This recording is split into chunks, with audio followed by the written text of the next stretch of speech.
Bonjour et bienvenue sur cette édition du journal sur votre chaîne qui met la femme au cœur de l'actualité, dont voici les titres. Ces 32 femmes figurent parmi les rescapés du naufrage du bateau Merdi sur le lac Kivu. Bilan donné par les autorités médicales de l'hôpital provincial du Nord Kivu. Imaginez la paix, un thème développé lors d'un dialogue interreligieux organisé par la communauté de Saint-Egidio ce samedi 5 octobre 2024. Les détails dans cette édition du journal.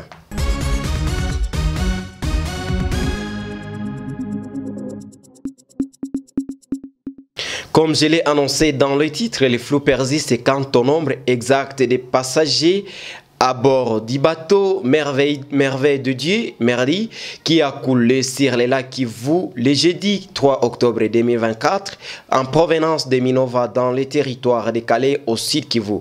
Les manifestes n'ont toujours pas été rendus publics, ce qui alimente la confusion et la spéculation sur le nombre exact de personnes qui étaient à bord de cette embarcation. Ces 32 femmes ont été sauvées. Le manifeste n'a toujours pas été rendu public, ce qui alimente la confusion et la spéculation sur le nombre exact de personnes qui étaient à bord de cette embarcation. Le vice-gouverneur du Nord Kivu a annoncé un bilan de 23 morts et 57 rescapés. 78 selon les gouverneurs du Sud Kivu et 30 selon la protection civile de Goma, d'où le bateau avait avancé d'autres chiffres. Seules 32 femmes figurent parmi les rescapés du naufrage. Les circonstances exactes de l'accident restent à déterminer. Plusieurs hypothèses sont avancées: la surcharge du bateau, défaillance mécanique, conditions météorologiques défavorables ou un mélange de ces facteurs. Une enquête approfondie sera nécessaire pour établir leurs responsabilités et prévenir les futurs drames. Au-delà du bilan humain, son naufrage a de lourdes conséquences socio-économiques. De nombreuses familles ont perdu des proches et les communautés locales sont confrontées à un deuil collectif. Les activités économiques liées au lac Kivu, telles que la pêche et le transport des marchandises, ont également été perturbées. Ces drames s'inscrivent dans un contexte plus large de problèmes liés à la sécurité maritime sur le lac Kivu. Des accidents similaires se sont produits par le passé, soulignant la nécessité de renforcer les contrôles et d'amélioration d'infrastructures. Lors d'une interview accordée à votre chaîne ce samedi 5 octobre 2024, Maître Néné Bintou, présidente de la coordination de la société civile du Sud Kivu, a lancé un appel à une plus grande implication des femmes et des jeunes dans la mise en œuvre de la résolution 1325 et 2250 du Conseil de sécurité des Nations Unies. Ces résolutions consacrées respectivement aux femmes et jeunes à la paix et sécurité soulignent respectivement l'importance cruciale de leur participation à tous les niveaux des processus de paix. Oui, les jeunes ont un mot à dire parce qu'il y a toute une résolution consacrée au programme Jeunes, Paix et Sécurité, la résolution 2250 qui a rencontré la résolution 1325. Je pense que les jeunes et les femmes sont souvent discriminés dans des processus de paix et c'est l'occasion qu'ils puissent s'intéresser de cette question pour bâtir la paix, parce qu'on a connu peut-être 3 générations qui n'ont pas connu la paix. Ça fait presque 30 ans que les Congolais sont en guerre et je pense que ce n'est pas une bonne chose pour les générations futures. Il faudrait que les générations présentes puissent travailler pour que les générations futures ne puissent pas connaître ce que nous avons connu. La communauté Saint-Egidio a organisé ce 5 octobre 2024 un dialogue interreligieux à Bukavu autour du thème « Imaginez la paix ». Ce dialogue a réuni des scientifiques, des acteurs politiques et la société civile. Une rencontre qui visait à promouvoir les dialogues et à œuvrer pour une paix durable dans une région marquée par les conflits. Suivez les détails. Les participants ont souligné l'urgence d'un changement de paradigme dans les Kivu, où les violences et les guerres ont érodé l'espoir.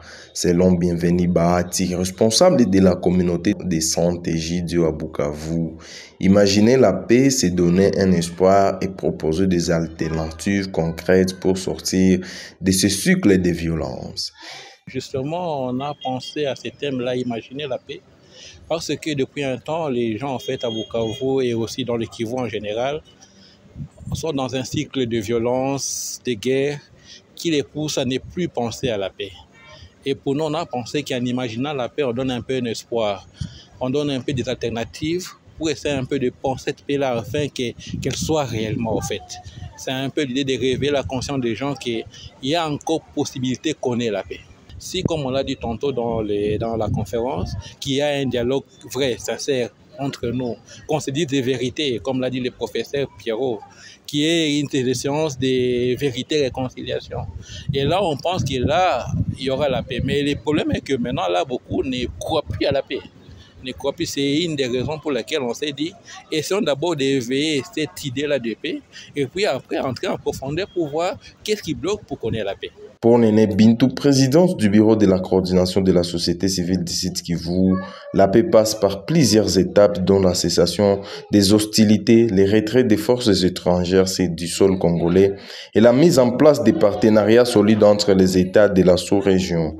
Au terme de cette journée riche en échanges, les participants ont lu un appel à la paix et ont allumé des bougies en signe de leur engagement commun. Les personnes des troisième âge du Sud Kivu ont manifesté pacifiquement ce mardi 1er octobre 2024 à Bukavu pour réclamer une meilleure prise en charge de leurs besoins.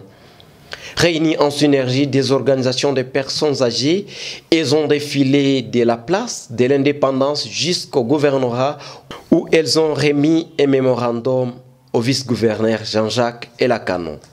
Cette marche s'inscrit dans le cadre de la Journée internationale des personnes âgées dont le thème de cette année est de renforcer et transformer les soins et l'aide aux personnes âgées pour atteindre les objectifs des décennies des Nations Unies pour le vieillissement en bonne santé 2021-2030.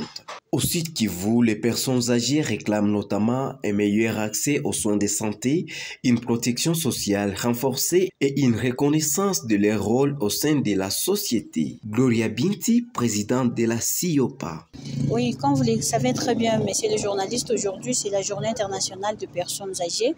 Et nous, comme organisation qui encadre les personnes âgées, nous nous sommes réunis en synergie pour mener haut nos voix, afin que le gouvernement provincial, même le gouvernement national, sache la nécessité, d'où soit le valeur qui regorge les personnes âgées. Les personnes prennent conscience et sachent la valeur que regorge les personnes âgées. La personne âgée n'est pas une personne à négliger parce que comme elle est vieille, elle a le droit d'être assistée, d'être encadrée et d'être protégée par notre gouvernement et même la communauté. Nous étant jeunes, nous avons le droit de protéger aussi les personnes âgées.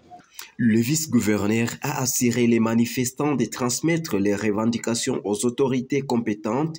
Il a également invité les élus provinciaux à proposer des édits en faveur des personnes âgées. Que cette journée s'est clôturée dans la grande salle de la commune d'Ibanda, où elles ont été reçues par la bourgmestre. Chers téléspectateurs, c'est la fin de cette édition du journal. Merci de l'avoir suivi et à la prochaine.